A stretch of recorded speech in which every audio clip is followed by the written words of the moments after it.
नमस्कार, आप देख रहे हैं देवप्रभात समाचार। मैं अंजनी तिवारी। आज मैं आपको एक ऐसे मामले की सच्चाई बताने चल रहा हूं जिससे कई लोगों के किरदार पर सवाल उठेंगे। कुछ तथाकथित पत्रकारों द्वारा एक काम करवाने के लिए ठेका लिया गया, पैसा लिया गया और उसके बाद गलत खबरें प्रकाशित की जा रही और पीड़ित को ही गलत बताया जा रहा है। आइए देखते हैं इस खबर में और जानते हैं आखिर इस मामले में गलत कौन है, आखिर यहां पर गलत कौन किसके साथ कर रहा है। मामला है प्रतापगढ़ जनपद के मानधाता कोतवाली के अंतर्गत हैंसी परजी ग्राम सभा के बुकनापुर का। यहां पर राम कैलाश विश्वकर्मा नाम का एक व्यक्ति है जो बाहर रहता था और उसे उसकी पैतृक संपत्ति में मात्र 1.5 बिस्वा जमीन मिली है, जबकि वहीं पर उसके भाई अशोक कुमार विश्वकर्मा को लगभग 21 बिस्वे जमीन पैतृक संपत्ति में मिली है और यह संपत्ति राम कैलाश और अशोक कुमार के बाबा जी ने खरीदी थी। यह बेनामे की संपत्ति है। जो जमीन 1.5 बिस्वा राम कैलाश को मिली थी, राम कैलाश ने उस पर अपना 2 मंजिला भवन बनाया और उसके बाद वो सीढ़ियां बना रहा था। तो सीढ़ियां बनने से रोकने के लिए अशोक कुमार और उनके बच्चे, आप वीडियो में देखिए किस तरह से वहां पर आमादा फौजदारी हो गए थे, किस तरह से महिला को फावड़ा उठाकर मारने का प्रयास कर रहे थे। इस तरह से राम कैलाश को अशोक कुमार विश्वकर्मा के द्वारा परेशान किया जा रहा था कि उन्हें उनके ही घर में घुसने के लिए सीढ़ियां नहीं बनाने दिया जा रहा था, जिससे राम कैलाश प्रार्थना पत्र लेकर जिलाधिकारी के पास पहुंचते हैं। उसके बाद मानधाता थाने को इस प्रकरण की जांच मिलती है। जांच में मानधाता कोतवाली पुलिस को यह समझ में आया कि सीढ़ियां आवश्यक हैं। अगर सीढ़ियां नहीं बनेंगी तो राम कैलाश अपने घर में नहीं घुस पाएगा। अब यहां पर सवाल यह खड़ा होता है कि आखिर राम कैलाश विश्वकर्मा का 2 मंजिला मकान बनकर तैयार हो गया, तब अशोक कुमार विश्वकर्मा को कोई आपत्ति नहीं थी। अब जब मकान के अंदर जाने के लिए सीढ़ियां बनाई जा रही हैं, तब अशोक कुमार विश्वकर्मा को आपत्ति है। अशोक कुमार विश्वकर्मा ये कह रहे हैं कि राम कैलाश विश्वकर्मा जबरन जमीन पर कब्जा करने का प्रयास कर रहे हैं। जो समझौता हुआ है, समझौते के आधार पर एक रास्ता राम कैलाश विश्वकर्मा और अशोक विश्वकर्मा के बीच से छोड़ा गया है।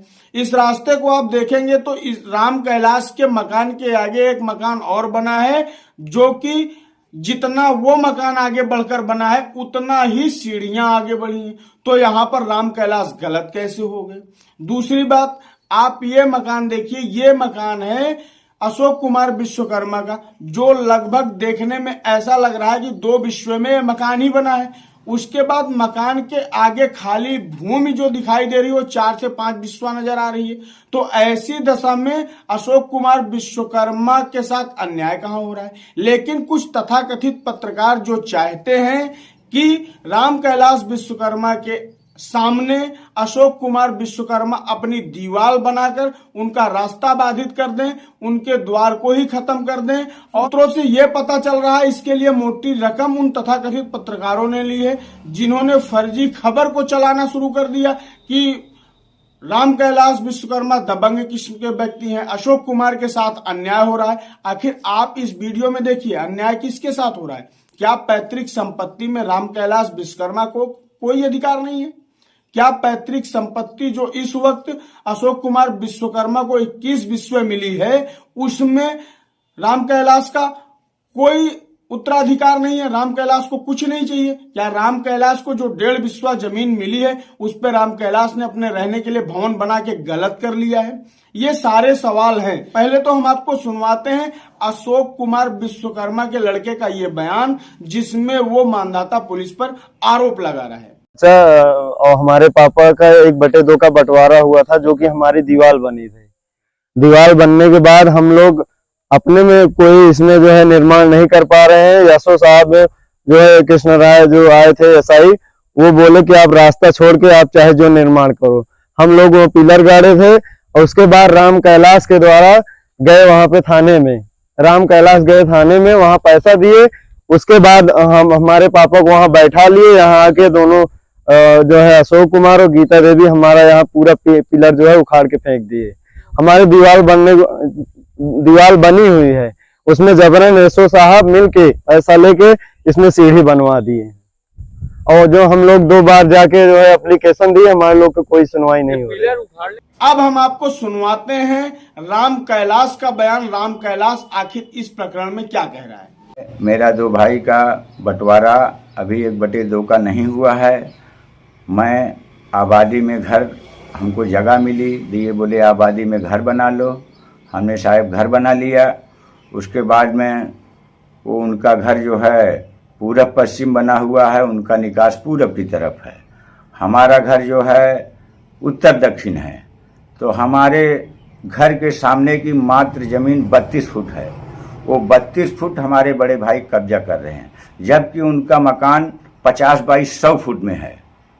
हाँ, उनके सामने की ज़मीन लगभग 100 फुट आगे अपने सामने व्यापार रहे हैं। फिर भी हमको कहा लैट्रिन बाथरूम ये कुछ बनाने के लिए जगह नहीं दे रहे हैं।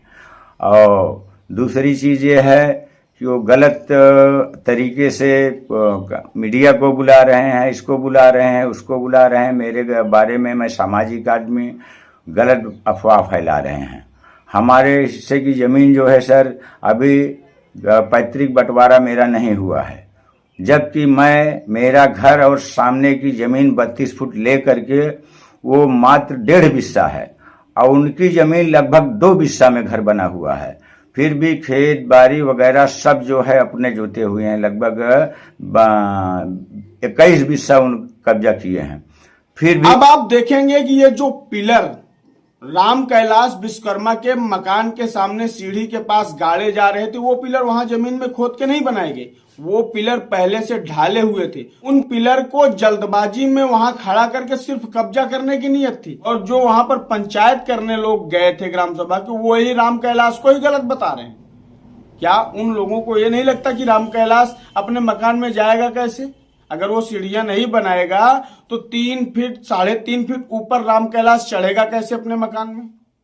ये सारी बातों पर अगर ध्यान दिया जाए तो प्रकरण ये है कि राम कैलाश विश्वकर्मा और अशोक कुमार विश्वकर्मा को लड़ाने के लिए तथाकथित पत्रकारों से लेकर ग्राम सभा के कई लोग सम्मिलित हैं कि ये दोनों भाई आपस में लड़ें। कुछ लोग ऐसे हैं जो अशोक कुमार की दीवार बनवाने के लिए सूत्रों से पता चल रहा है कि मोटी रकम ले रहे हैं, और कुछ लोग ऐसे हैं जो ये चाहते हैं कि इन दोनों का विवाद इतना रहे कि ये दोनों कभी एक ना हो पाए। ये दीवार राम कैलाश विश्वकर्मा और अशोक कुमार विश्वकर्मा के बंटवारे के लिए खिंचवाने का लोग प्रयास नहीं कर रहे हैं। ये दीवार खिंचवाकर भाई भाई के रिश्ते को खत्म करने का प्रयास कर रहे हैं। और यहाँ पर राम कैलाश विश्वकर्मा और अशोक कुमार विश्वकर्मा अगर अपने विवेक से काम लें तो इन्हें सारी बातें स्पष्ट रूप में समझ में आ जाएंगी। लेकिन यहाँ पर तो अपने व्यक्तिगत लाभ के लिए अपने भाई का ही हक मारने के लिए लोग तैयार हैं।